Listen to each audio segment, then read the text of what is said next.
अस्सलामुअलैकुम वरहमतुल्लाहि वबरकातुहू। मैं उम्मीद करता हूँ कि सभी लोग ठीक होंगे और आज हम एक नए टॉपिक के साथ आपकी बारगाह में हाज़िर हैं। वो नया टॉपिक ये है कि किसी साहब ने पूछा भी था और मेरे जहन में भी था कि मैं सबको ये बता दूँ कि सबसे इमाम साहब के बाद में जो पहली सफ़ होती है उस पहली सफ़ में नमाज़ पढ़ने की क्या फजीलत है, यानी पहली सफ़ में नमाज़ पढ़ने वाले को क्या ज़्यादा सवाब है दूसरी सफ़ वालों के मुकाबले में। तो इस ताल्लुक़ से थोड़ी सी वजाहत करनी है और कितना सवाब है ये आप सुनने के बाद ख़ुद भी आप हैरत करेंगे कि हाँ वाकई में ये कोई अहम बात है। देखिए, इस ताल्लुक़ से एक बहुत अहम रिवायत और बहुत ही ख़ास एक बहुत शानदार अल्लाह के रसूल सल्लल्लाहु अलैहि वसल्लम से हदीस तय्यबा मरवी है। वो हदीस में आखिर में बताऊँगा, पहले मैं फ़जीलत बता दूँ कि पहली सफ़ में कितनी बड़ी फ़जीलत है ना। वो फ़जीलत आप सुन लें। फरमाते हैं, इस किताब का नाम देखिए, आप खुद भी पढ़ सकते हैं, जन्नत के तलबगारों के लिए मदनी गुलदस्ता, इस किताब का नाम है। इसको आप उल्टा नज़र आता होगा आपको।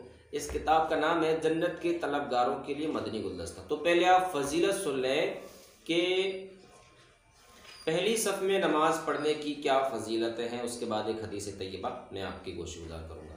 बहुत तवज्जो के साथ सुने और आप सबसे गुजारिश है कि पूरा वीडियो ज़रूर देखें और अगर आप लोगों में से हमारे चैनल पर कोई भी नए हैं तो सब्सक्राइब कर लीजिएगा और बेल आइकन प्रेस कर दीजिएगा और वीडियो खूब शेयर कर दीजिएगा।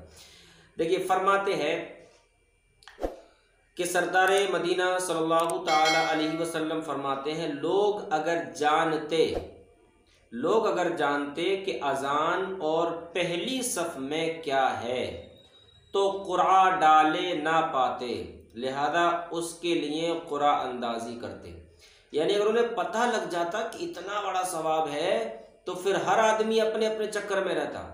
तो फिर जब बहुत सारे लोग जमा हो जाते कि नहीं मैं पहली सफ़ में खड़ा हूँगा, मैं अजान पढ़ूँगा, मैं पहली सफ़ में खड़ा हूँगा, तो फरमाते हैं तो ऐसी सूरत होती कि फिर क़ुरा डाला जाता, यानी जिसका सबके नाम लिखकर, एक कुरानदाजी का मतलब ये होता है कि सबके नाम लिखकर पर्ची में जमा किए जाते हैं और एक किसी आदमी से उठाया जाता है, जिसका नाम आ जाए वही कर ले। तो ये एक सवाब अगर पता लग जाए कि इतना बड़ा सवाब है तो फिर कुरानदाजी की जाएगी। अब इस ताल्लुक़ से मैं आपको एक हदीस तय्यबा सुना दूं जो कि मैंने आपसे कहा था।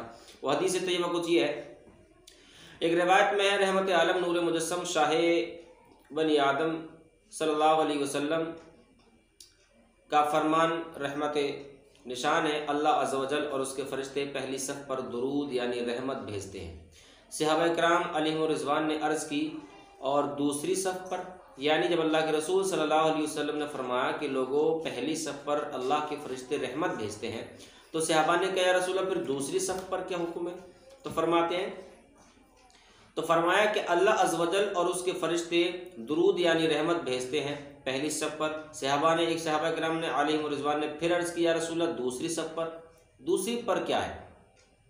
तो फरमाया दूसरी पर भी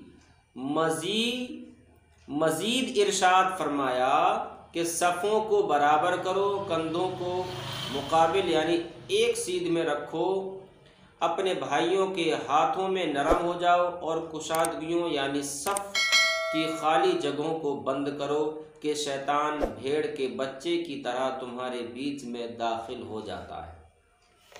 अगर आपके पास टाइम है थोड़ा सा उसको खुलासा सुन लीजिए। खुलासा ये है कि अल्लाह के रसूल ने फरमाया कि पहली सफ़ वाले पर अल्लाह के फ़रिश्ते रहमत भेजते हैं। सहाबा ने अर्ज़ किया, रसूल दूसरी पर। अल्लाह के रसूल ने फिर यही बात कही कि पहली सफ़ वालों पर अल्लाह के फ़रिश्ते रहमत भेजते हैं। सहाबा किराम ने फिर अर्ज़ किया, रसूल दूसरी पर। तब अल्लाह के रसूल ने कहा, दूसरी सफ़ वालों पर भी अल्लाह के फ़रिश्ते रहमत भेजते हैं। तो इस अल्लाह के रसूल सल्लल्लाहु अलैहि वसल्लम के जुमले से ही पता लग रहा है कि पहली सफ़ वालों के लिए क्या फजीलतें हैं और पहली सफ़ में नमाज़ पढ़ने वालों के लिए अल्लाह के रसूल सल्लल्लाहु अलैहि वसल्लम ने किन किन चीज़ों की बिशारत दी है। बहर कैफ आपके समझ में आ गया होगा, इसलिए कोशिश यूँ रहिए कि पहली सफ़ में नमाज अदा किया करें, आगे बढ़कर नमाज़ पढ़िए।